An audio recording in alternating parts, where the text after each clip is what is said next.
മേൽ നിന്നിടും മുട്ടിപ്പായി പ്രാർത്ഥിക്കും. മുഖം മറയ്ക്കാതവൻ ഉത്തരം നൽകും. എത്ര നല്ലവൻ അവനെന്നും വിശ്വസ്തൻ, തലമുറയായുള്ള സങ്കേതവും. എത്ര നല്ലവൻ അവനെന്നും വിശ്വസ്തൻ, തലമുറയായുള്ള സങ്കേതവും. ഞാനും കുടുംബവും ഞങ്ങളെ യഹോവയെ സേവിച്ചും മാനിച്ചും ജീവിച്ചിടും. ഇന്ന് വായിക്കുന്ന വിശുദ്ധ വേദപുസ്തക ഭാഗം യോശുവ 24 അധ്യായം 1 മുതൽ 33 വരെയുള്ള ദൈവവചനങ്ങൾ. യോശുവ 24 അധ്യായം 1 മുതൽ 33 വരെ. അനന്തരം യോശുവ ഇസ്രായേൽ ഗോത്രങ്ങളെയെല്ലാം ശേഖേമിൽ കൂട്ടി ഇസ്രായേലിന്റെ മൂപ്പന്മാരെയും തലവന്മാരെയും ന്യായാധിപന്മാരെയും പ്രമാണികളെയും വിളിച്ചു. അവർ ദൈവത്തിന്റെ സന്നിധിയിൽ വന്നു നിന്നു. അപ്പോൾ യോശുവ സർവ്വജനത്തോടും പറഞ്ഞതെന്തെന്നാൽ, ഇസ്രായേലിന്റെ ദൈവമായ യഹോവ ഇപ്രകാരം അരുളിച്ചെയ്യുന്നു: നിങ്ങളുടെ പിതാക്കന്മാരായ അബ്രഹാമിന്റെയും നാഹോരിന്റെയും പിതാവായ തേരഹ് പണ്ട് നദിക്കരെ പാർത്ത് അന്യദൈവങ്ങളെ സേവിച്ചു പോന്നു. എന്നാൽ ഞാൻ നിങ്ങളുടെ പിതാവായ അബ്രഹാമിനെ നദിക്കരെ നിന്ന് കൊണ്ടുവന്ന് കനാൽ ദേശത്തൊക്കെയും സഞ്ചരിപ്പിച്ച് അവന്റെ സന്തതിയെ വർദ്ധിപ്പിക്കുകയും അവന് ഇസ്ഹാക്കിനെ കൊടുക്കുകയും ചെയ്തു. ഇസ്ഹാക്കിനെ ഞാൻ യാക്കോബിനെയും ഏശാവിനെയും കൊടുത്തു. ഏശാവിന് ഞാൻ സെയീർ പർവ്വതം അവകാശമായി കൊടുത്തു. എന്നാൽ യാക്കോബും അവന്റെ മക്കളും മിസ്രൈമിലേക്ക് പോയി. പിന്നെ ഞാൻ മോശയെയും അഹരോനെയും അയച്ചു. ഞാൻ മിസ്രൈമിൽ പ്രവർത്തിച്ച പ്രവർത്തികളാൽ അതിനെ ബാധിച്ചു.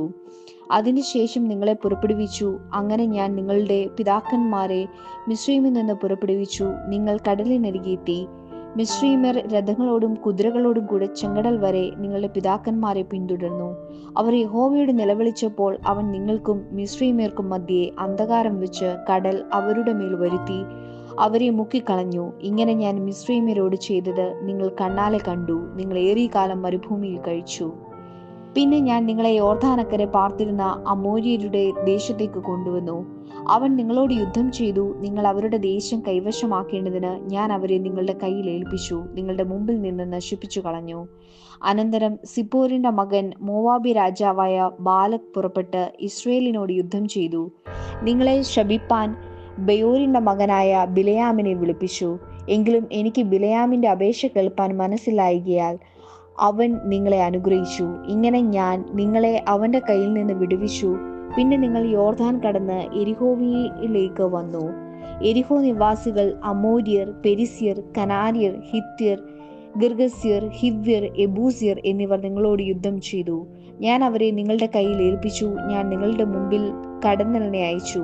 അത് നിങ്ങളുടെ മുമ്പിൽ നിന്ന് അമോര്യരുടെ ആ 2 രാജാക്കന്മാരെ ഓടിച്ചു കളഞ്ഞു.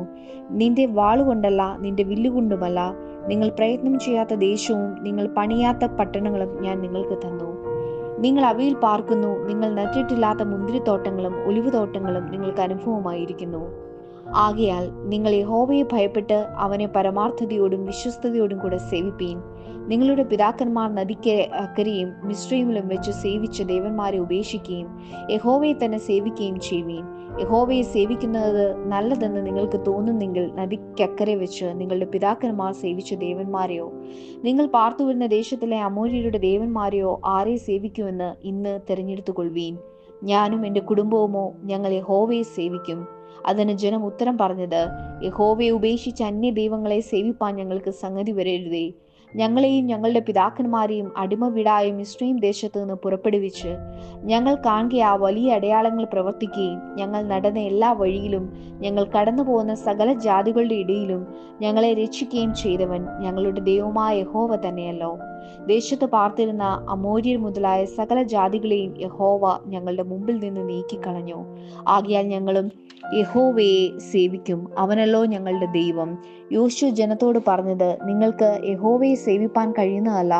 അവൻ പരിശുദ്ധ ദൈവം, അവൻ തീക്ഷ്ണതയുള്ള ദൈവം. അവൻ നിങ്ങളുടെ അതിക്രമങ്ങളെയും പാപങ്ങളെയും ക്ഷമിക്കുകയില്ല. നിങ്ങൾ യഹോവയെ ഉപേക്ഷിച്ച് അന്യദൈവങ്ങളെ സേവിച്ചാൽ മുമ്പേ നിങ്ങൾ ചെയ്ത നന്മ ചെയ്തതുപോലെ അവൻ തിരിഞ്ഞ് നിങ്ങൾക്ക് തിന്മ ചെയ്ത് നിങ്ങളെ സംഹരിക്കും. ജനം യോശുവയോട്, അല്ല, ഞങ്ങൾ യഹോവയെ തന്നെ സേവിക്കുമെന്ന് പറഞ്ഞു. യോശുവ ജനത്തോട്, യഹോവയെ സേവിക്കേണ്ടതിന് നിങ്ങൾ അവനെ തെരഞ്ഞെടുത്തിരിക്കുന്നു എന്നതിന് നിങ്ങൾ തന്നെ സാക്ഷികളെന്ന് പറഞ്ഞു. അതെ, ഞങ്ങൾ തന്നെ സാക്ഷികളെന്ന് അവർ പറഞ്ഞു. ആകയാൽ ഇപ്പോൾ നിങ്ങളുടെ ഇടയിലുള്ള അന്യദൈവങ്ങളെ നീക്കിക്കളഞ്ഞ് ഇസ്രായേലിന്റെ ദൈവമായ യഹോവയെങ്കിലേക്ക് നിങ്ങളുടെ ഹൃദയം ചായ്പിൻ എന്ന് അവൻ പറഞ്ഞു. ജനം യോശുവയോട്, ഞങ്ങളുടെ ദൈവമായ യഹോവയെ ഞങ്ങൾ സേവിക്കും, അവന്റെ വാക്ക് ഞങ്ങൾ അനുസരിക്കുമെന്ന് പറഞ്ഞു. അങ്ങനെ യോശുവ അന്ന് ജനവുമായി ഒരു നിയമം ചെയ്തു. അവർക്ക് ശേഖേമിൽ വെച്ച് ഒരു ചട്ടവും പ്രമാണവും നിശ്ചയിച്ചു. പിന്നെ യോശുവ ഈ വചനങ്ങൾ ദൈവത്തിന്റെ ന്യായപ്രമാണ പുസ്തകത്തിൽ എഴുതി. ഒരു വലിയ കല്ലെടുത്ത് അവിടെ യഹോവയുടെ വിശുദ്ധ മന്ദിരത്തിനരികെയുള്ള കരുവേലകത്തിന് കീഴെ നാട്ടിയും വെച്ച് യോശുവ സകല ജനത്തോടും, ഇതാ, ഈ കല്ല് നമുക്ക് സാക്ഷിയായിരിക്കട്ടെ. അത് യഹോവ നമ്മോട് കൽപ്പിച്ചിട്ടുള്ള വചനങ്ങളൊക്കെയും കേട്ടിരിക്കുന്നു. ആകയാൽ നിങ്ങൾ ദൈവത്തെ നിങ്ങൾ നിഷേധിക്കാതിരിക്കേണ്ടതിന് അത് നിങ്ങൾക്ക് സാക്ഷിയായിരിക്കട്ടെ എന്ന് പറഞ്ഞു. ഇങ്ങനെ യോശുവ ജനത്തെ താന്താങ്ങളുടെ അവകാശത്തിലേക്ക് പറഞ്ഞയച്ചു. അതിനുശേഷം യഹോവയുടെ ദാസനായ നൂന്റെ മകനായ യോശുവ 110 വയസ്സുള്ളവനായി മരിച്ചു. അവനെ എഫ്രൈം പർവ്വതത്തിലുള്ള തിമ്നാത്ത് സേരഹിൽ ഗയേഷ് മലയുടെ വടക്കുവശത്ത് അവന്റെ അവകാശ ഭൂമിയിൽ അടക്കം ചെയ്തു. യോശുവയുടെ കാലത്തൊക്കെയും യോശുവ കഴിഞ്ഞിട്ട് ജീവിച്ചിരുന്നവരായി യഹോവ ഇസ്രായേലിനു വേണ്ടി ചെയ്തിട്ടുള്ള സകല പ്രവൃത്തികളും അറിഞ്ഞവരായ മൂപ്പന്മാരുടെ കാലത്തൊക്കെയും ഇസ്രായേൽ യഹോവയെ സേവിച്ചു. ഇസ്രായേൽ മക്കൾ മിസ്രൈമിൽ നിന്ന് കൊണ്ടുപോന്ന യോസഫിന്റെ അസ്ഥികളെ അവർ ശേഖേമിൽ, യാക്കോബ് ശേഖേമിന്റെ അപ്പനായ ഹാമോരിന്റെ മക്കളോടു 100 വെള്ളിക്കാശിന് വാങ്ങിയിരുന്ന നിലത്ത് അടക്കം ചെയ്തു. അത് യോസഫിന്റെ മക്കൾക്ക് അവകാശമായി തീർന്നു. അഹരോന്റെ മകൻ എലയാസിനും മരിച്ചു. അവനെ അവന്റെ മകനായ ഫിനെഹാസിന് എഫ്രൈം പർവ്വതത്തിൽ കൊടുത്തിരുന്ന കുന്നിൽ അടക്കം ചെയ്തു. ഇവിടെ വേദഭാഗം വായിച്ചെത്തിയിരുന്നു. ദൈവനാമത്തിന് മഹത്വം ഉണ്ടാകട്ടെ. ക്രിസ്തു യേശുവിൻ്റെ നാമത്തിൽ എല്ലാവർക്കും വന്ദനം. ഇന്ന് ഫാമിലി സൺഡേ ആയിട്ട് CSI സഭ ആചരിക്കുകയാണ്. The Holy Bible chain reading എന്ന പരമ്പരയിൽ ഇന്ന് വായിച്ച വേദഭാഗം യോശുവയുടെ പുസ്തകം 24-ാം അധ്യായമാണ്. ഈ വേദഭാഗത്തിൻ്റെ തുടക്കത്തിൽ 1-ാം വാക്യം ഇപ്രകാരം പറയുന്നു: അനന്തരം യോശുവ ഇസ്രായേൽ ഗോത്രങ്ങളെയെല്ലാം ശേഖേമിൽ കൂട്ടി ഇസ്രായേലിൻ്റെ മൂപ്പന്മാരെയും തലവന്മാരെയും ന്യായാധിപന്മാരെയും പ്രമാണികളെയും വിളിച്ചു. അവർ ദൈവത്തിൻ്റെ സന്നിധിയിൽ വന്നു നിന്നു. അതായത് ഇസ്രായേൽ കുടുംബത്തെ വിളിച്ചു വരുത്തി. ഇന്ന് നാമും ഒരു കുടുംബമായി, അതായത് പല കുടുംബങ്ങൾ വന്നുകൂടി ദേവാലയത്തിനുള്ളിൽ ഒന്നായി മാറി. CSI അസഷൻ ചർച്ച് ഫാമിലിയായി. യോശുവയുടെ പുസ്തകം 24-ാം അധ്യായത്തിൽ പറയുന്ന കാര്യങ്ങൾ നമ്മോടും പറയുന്നതായി ഓർമ്മപ്പെടുത്തുവാൻ ആഗ്രഹിക്കുന്നു. 24-ാം അധ്യായം യോശുവയുടെ പുസ്തകത്തിൻ്റെ ഉപസംഹാരമായി കുറിക്കുന്നു. ഈ അധ്യായത്തിൽ മുഴുവൻ ജനതയോടുള്ള യോശുവയുടെ വിടവാങ്ങൽ പ്രസംഗം ഉൾപ്പെടുന്നു. ഇതിൽ അദ്ദേഹത്തിൻ്റെ മരണവും മഹാപുരോഹിതനായ എലയാസറിൻ്റെ മരണവും ഉൾപ്പെടുന്നുണ്ട്. ഈ അധ്യായത്തിൽ നിന്ന് തൻ്റെ ഉപയോഗത്തിനായി വിശുദ്ധനായിരിക്കുന്നതിനെക്കുറിച്ചുള്ള 7 പാഠങ്ങൾ ദൈവം വെളിപ്പെടുത്തുന്നു. ഒന്നാമതായി, യഹൂദന്മാരോടുള്ള അവസാന പ്രസംഗത്തിൽ ദൈവം അബ്രഹാമിനെ തൻ്റെ ജീവിതത്തിലെ ഒരു സമയത്ത് മറ്റ് ദൈവങ്ങളെ സേവിച്ചു കൊണ്ടിരുന്ന സമയത്ത് വിളിച്ചതായി യോശുവ വെളിപ്പെടുത്തി.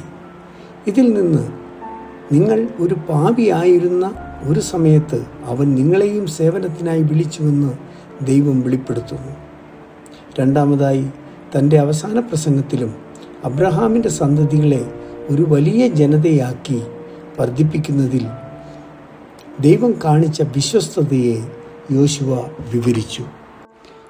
മൂന്നാമതായി, യഹൂദന്മാരെ അടിമത്തത്തിൽ നിന്ന് മോചിപ്പിക്കുന്നതിൽ ദൈവം കാണിച്ച വിശ്വസ്തതയെ യോശുവ വിവരിച്ചു. ഇതിൽ നിന്നും ഏതടിമത്തത്തിൽ നിന്നും നമ്മെ മോചിപ്പിക്കുവാൻ കഴിയുമെന്ന് ദൈവം വെളിപ്പെടുത്തുന്നു. നാലാമതായി, യഹൂദന്മാരുടെ ശത്രുക്കളെ പരാജയപ്പെടുത്തി അവരുടെ വിളകൾ വളർത്താൻ ഫലഭൂയിഷ്ടമായ ഭൂമി നൽകിയതിലും യോശുവ ദൈവത്തിൻ്റെ വിശ്വസ്തതയെ വിവരിച്ചു. ഇതിൽ നിന്ന് നമ്മൾ വിശ്വാസത്തോടെ തന്നിലേക്ക് തിരിയുമ്പോൾ നമ്മെ സംരക്ഷിക്കുവാനും നമുക്ക് വേണ്ടി കരുതുവാനും കഴിയുമെന്ന് ദൈവം വെളിപ്പെടുത്തുന്നു. അഞ്ചാമതായി, ദൈവം യഹൂദ ജനതയെ തൻ്റെ ഉപയോഗത്തിനും കൂട്ടായ്മയ്ക്കും വേണ്ടി വിശുദ്ധരായിരിക്കാൻ സൃഷ്ടിച്ചുവെന്ന് യോശുവ യഹൂദന്മാരെ ഉപദേശിച്ചു. ഇതിൽ നിന്ന് തൻ്റെ ഉപയോഗത്തിനും കൂട്ടായ്മയ്ക്കും വേണ്ടി വിശുദ്ധരായിരിക്കാൻ ദൈവം നമ്മെ വിളിച്ചിട്ടുണ്ടെന്ന് ദൈവം വെളിപ്പെടുത്തുന്നു. ആറാമതായി, വിശുദ്ധരാകാനുള്ള അവരുടെ ശ്രമങ്ങൾ അവരുടെ പാപസ്വഭാവം കാരണം പരാജയപ്പെടുമെന്ന് യോശുവ ജനങ്ങൾക്ക് മുന്നറിയിപ്പ് നൽകി. ഇതിൽ നിന്ന് പാപനിമിത്തം എല്ലാ മനുഷ്യവർഗവും വീഴ്ച വരുത്തിയതായി ദൈവം വെളിപ്പെടുത്തുന്നു. ക്രിസ്തുവിലുള്ള വിശ്വാസത്തിലൂടെ മാത്രമേ വിശ്വാസികൾക്ക് ദൈവസന്നിധിയിലായിരിക്കുവാൻ വിശുദ്ധരാകാൻ കഴിയൂ. ഒടുവിൽ വലിയ വിശ്വാസമുള്ള 3 പുരുഷന്മാരായ ജോഷുവ, ജോസഫ്, എലയാസാർ എന്നിവരുടെ ശവസംസ്കാരങ്ങളുടെ വിവരണത്തിൽ നിന്ന് നമ്മൾ അവരുടെ മാതൃകകൾ അനുസരിച്ച് ജീവിക്കണമെന്ന് ദൈവം വെളിപ്പെടുത്തുന്നു. ആവശ്യമുള്ള മറ്റുള്ളവർക്ക് വെളിച്ചമാകാൻ നമ്മൾ വിശുദ്ധ മാതൃകകളായി തന്നെ സേവിക്കണമെന്ന് അവൻ ആഗ്രഹിക്കുന്നു. ഇതിനായി ദൈവം നമ്മെ സഹായിക്കട്ടെ, അനുഗ്രഹിക്കട്ടെ. നമുക്ക് പ്രാർത്ഥിക്കാം. എല്ലാവരെയും ദൈവം അനുഗ്രഹിക്കുവാൻ, നമ്മളുടെ ജീവിതക്രമം ക്രമപ്പെടുത്തുവാൻ ദൈവം സഹായിക്കട്ടെ.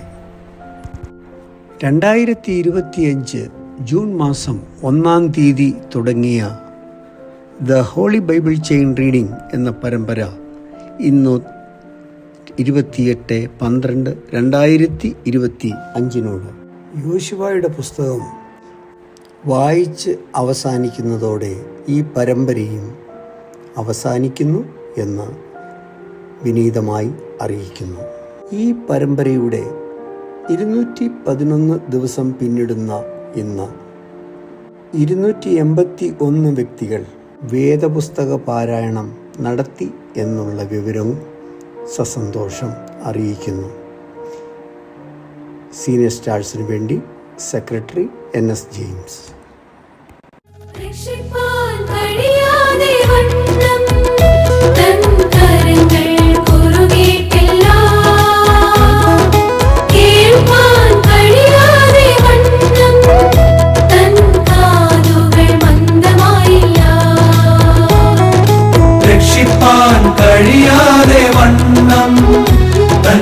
കരങ്ങൾ കുറുകിയിട്ടില്ല.